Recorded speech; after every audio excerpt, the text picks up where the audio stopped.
বাড়ি থেকে অনেক দূরে প্রবাসে, কিন্তু বছর ঘুরলে লন্ডনে কেমডেন শহরে আসেন উমা। রীতিনীতি উপাচার মেনে হয় মাতৃ আরাধনা। আর এবারও পুজোর কয়েকটা দিন উৎসবের আনন্দে মেতে উঠলেন প্রবাসী ভারতীয়রা।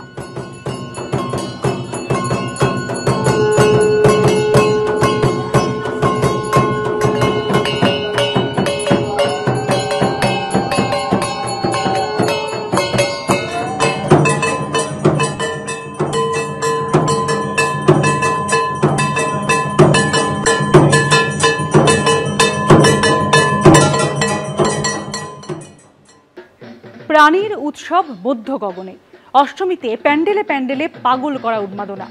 আর এরই মধ্যে কয়েকটি পুজো পেল এবিপি আনন্দর বিশেষ সম্মান। কলকাতার পুজো সারা বিশ্বের কাছেই এক বিস্ময়।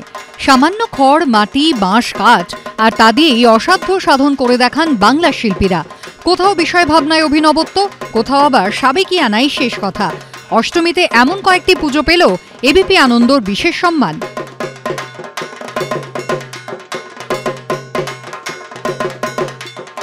নাগেরবাজারের অমরপল্লী সর্বজনীন। এবছর বিড়লা তারামণ্ডলের ধাঁচে তৈরি হয়েছে তাদের পুজো মণ্ডপ। ভেতরে চলছে লাইভ শো। বরাবরই কলকাতা এবং তার আশপাশের দ্রষ্টব্য এবং দর্শনীয় জায়গাগুলি তুলে ধরা হয় নাগেরবাজারের অমরপল্লী সর্বজনীনের পুজো মণ্ডপে। ৭৬তম বর্ষে অমরপল্লী সর্বজনীন তারা জানাচ্ছেন যে তাদের পুজো এবারে অমরতলী প্ল্যানেটোরিয়াম। কারণ অমরপল্লী প্ল্যানেটোরিয়াম বলার একটাই কারণ, আমরা ঠিক যেরকম বিড়লা প্ল্যানেটোরিয়ামে দেখি ঠিক সেরকমই প্রজেকশন চলছে গোটা মণ্ডপের সিলিং জুড়ে। একেবারেই অর্ধ গোলাকৃতি একটি ডোম, সেই ডোমের মধ্যে সম্পূর্ণরূপে একটি শো চলছে এবং সেই শোটাই এবছরের মুখ্য আকর্ষণ। আর এই চিরন্তন যে মহাবিশ্ব, সেই মহাবিশ্বে সেই চিরন্তন সাবেকি মহামায়ার মুখ সবটাই কিন্তু এবছর যথেষ্ট মন জয় করছে সাধারণ দর্শকদের, এবং সেজন্যই অমরপল্লী সর্বজনীন এবছরের অন্যতম সেরা পুজো হিসেবে বিশেষ সম্মানের অধিকারী। পার্ক সার্কাস বেনিয়াপুকুর ইউনাইটেডের পুজো এবার ৭৪ বছরে পড়ল। ইন্দোনেশিয়ার সরস্বতী মন্দিরের আদলে তৈরি হয়েছে মণ্ডপ। প্রতিমা এখানে সাবেকি। পার্ক সার্কাস বেনিয়াপুকুর ইউনাইটেডের পুজো এবার ৭৪তম বর্ষে। তাদের মণ্ডপ এবার তৈরি হয়েছে ইন্দোনেশিয়ার সরস্বতী মণ্ডপের আদলে। বিভিন্ন বাঁশ কেটে তৈরি হয়েছে বিভিন্ন ধরনের ডিজাইন এবং অসাধারণ এই যে মণ্ডপের বিরাট জায়গা জুড়ে রয়েছে, যেখানে প্রচুর সংখ্যায় দর্শনার্থীরা আসছেন এবং রয়েছে বিশেষ ঝাড়। আর প্রতিমা সাবেকি প্রতিমা। শারদ আনন্দ ২০২৫-এর বিশেষ সম্মান তারা পেয়ে যাচ্ছেন।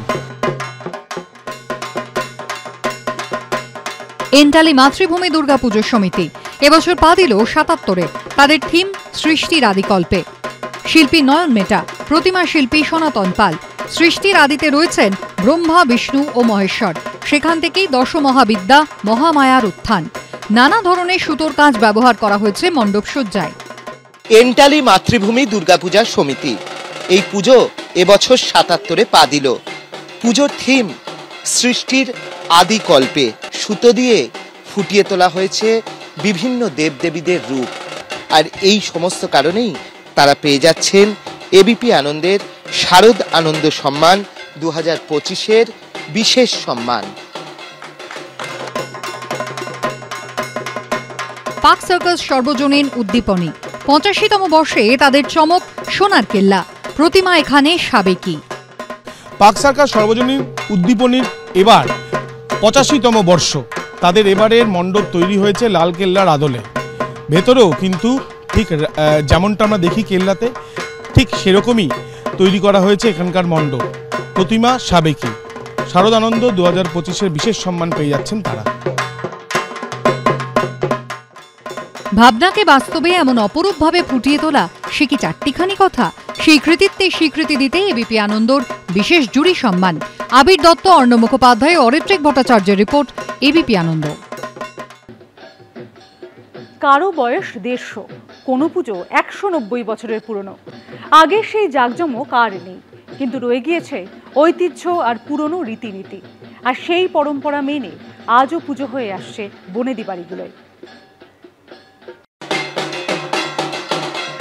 সেই রাজপাট জমিদারি আর নেই, কিন্তু ঐতিহ্য আর বনেদিয়ানা আজও অটুট। হুগলির দশঘড়া সাহাবাড়ির পুজো 190 বছরের পুরনো। কথিত আছে সাহা বংশের পূর্বপুরুষ ঈশ্বরচন্দ্র সাহা স্ত্রীকে দেবী স্বপ্নাদেশ দেন তার আরাধনা করার জন্য। সে বছরই ঘর স্থাপন করে পুজো শুরু হয়। তার পরের বছর দুর্গা দালান তৈরি করে প্রতিমা এনে শুরু হয় মাতৃবন্দনা। এখনো সেই প্রাচীন রীতি মেনে অষ্টমীতে সন্ধি পুজো হয়। পরিবারের মঙ্গল কামনায় মাথায় আর দুহাতে মাটির সরা বসিয়ে তাতে আগুন জ্বালানো হয়। ঠাকুর দালানের সিঁড়িতে জ্বলে ওঠে 108 প্রদীপের আলো। 37.5 কিলো চাল, বিভিন্ন রকমের ফল, মশলা, মাখন, মিষ্টান্ন, দই দিয়ে তৈরি হয় দেবীর নৈবেদ্য। আগে দশমীতে নীলকণ্ঠ পাখি ওড়ানোর চল ছিল। কালের নিয়মে সে রীতি বন্ধ হয়েছে। গত বছর পর্যন্ত সপ্তমী থেকে নবমী 3 দিনে 3টি ছাগল বলি ও ফল বলি দেওয়া হতো। এবছর থেকে সে পাট চুকেছে। দশমীতে আমাদের আশপাশে সকলকে একটা ভোগ খাওয়ানো হয় মায়ের ভোগ হিসাবে। সেখানে ভাত, মাছ, তরকারি, পায়েস, বিভিন্ন পদ থাকে। মায়ের বিজয়ার পর এখানে সকলে মিলে পাটকাঠির কলম দিয়ে আলতা দিয়ে একটা শ্রী শ্রী মা দুর্গা সহায় করে মায়ের যে বেদি আছে সেখানে দিয়ে সবাই শুভেচ্ছা বিনিময় করে এইভাবেই আমাদের এটা অনুষ্ঠান করা হয়। আর নারকেল নাড়ু, চাল ভাজা, চাল কলাই ভাজা দিয়ে এই করা হয়।